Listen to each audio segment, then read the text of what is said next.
کیا آپ نے کبھی کسی قوم کی آخری سانس سنی ہے یا پھر آسمان کو زرد ہوتے دیکھا ہے، پھر سرخ، پھر سیاہ؟ یہ کوئی افسانہ نہیں، یہ قرآن نے بیان کیا وہ دن ہے جب پوری کی پوری قوم، بڑے بڑے محلوں میں رہنے والی قوم، سخت چٹانوں میں گھر بنانے والی قوم، ایک ہی آواز پر یوں زمین پر گری کہ جیسے کبھی یہاں تھی ہی نہیں۔ تباہی ان کے گھروں پر نازل نہیں ہوئی، تباہی ان کی روحوں پر نازل ہوئی، اور یہ سب آہستہ آہستہ شروع ہوا، ایک ایسی نشانی سے جس نے پہلے ان کے چہروں کو زرد کیا، پھر سرخ، پھر سیاہ، اور پھر وہ لمحہ آیا کہ جس کے بعد نہ کوئی چیخ نکلی، نہ کوئی سانس، صرف خاموشی ہی خاموشی تھی۔ یہ ہے قوم سمود کی وہ آخری رات جسے سن کر بھی جسم کانپ جائے۔ لیکن آخر وہ نشانی تھی کیا جس نے قوم سمود کو اتنے سخت عذاب کی طرف دھکیل دیا؟ یہ قوم عام قوم نہ تھی، ان کے پاس طاقت، ہنر ایسی تھی جو آج بھی انسان کو حیران کر دے۔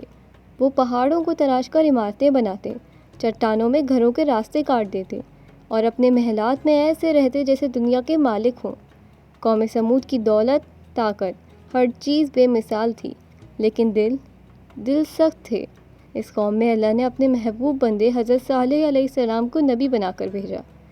حضرت صالح علیہ السلام اپنی قوم سے بہت محبت کرتے تھے۔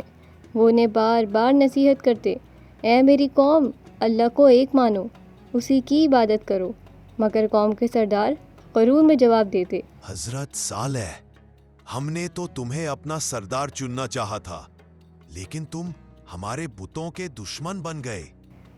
پھر بھی حضرت صالح علیہ السلام کبھی سخت نہ ہوئے۔ وہ پیار سے کہتے، میں تمہارا خیر خواہ ہوں، وہ راستہ دکھا رہا ہوں جو تمہیں کامیابی دے گا۔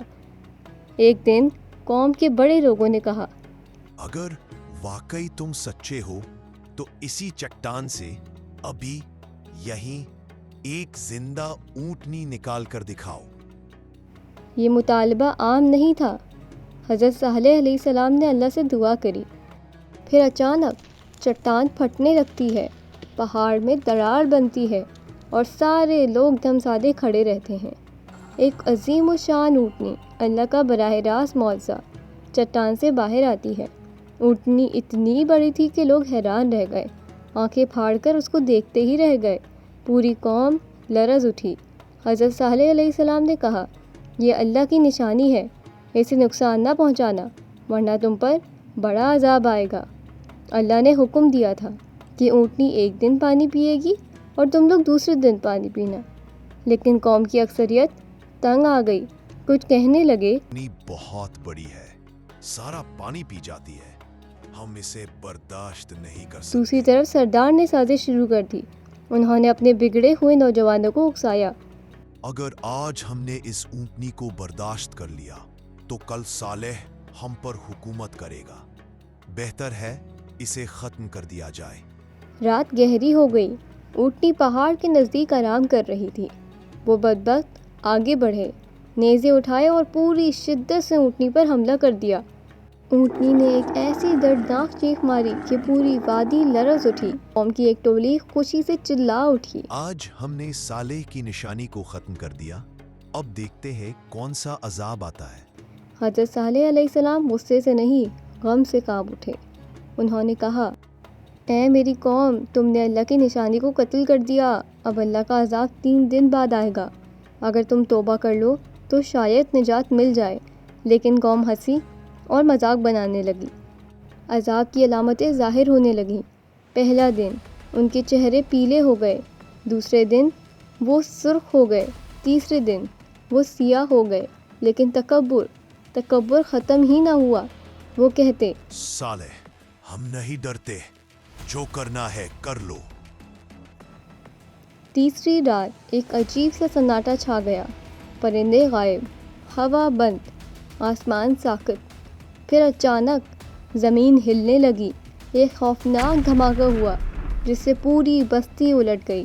ایک ہی لمحے میں پہاڑوں نے آگ اگلنا شروع کر دی، اور اللہ کا عذاب بجلی کی کڑک، آسمانی چیخ کی صورت میں اترا۔ قوم سمود پلک جھپکتے ہی ختم ہو گئی۔ وہ محلات، وہ پہاڑی گھر، سب ویران ہو گئے۔ صرف حضرت صالح علیہ السلام اور چند مومنین بچ گئے۔ حضرت صالح علیہ السلام اپنی قوم کی بربادی دیکھ کر روتے ہوئے کہتے ہیں، افسوس تمہارے لیے میں نے خیر چاہی لیکن تم نے خود اپنی تباہی چن لی۔ اللہ کی کتاب آج بھی اعلان کرتی ہے، جس قوم میں تکبر آ جائے، سچ کو جھٹلا دیا جائے اور اللہ کی نشانیوں کی اہانت ہو، وہ قوم کبھی نہیں بچتی۔ اگر آپ کو یہ ویڈیو اچھی لگی ہو تو چینل کو سبسکرائب کریے گا، ویڈیو کو لائک اور کامنٹ ضرور کریے گا۔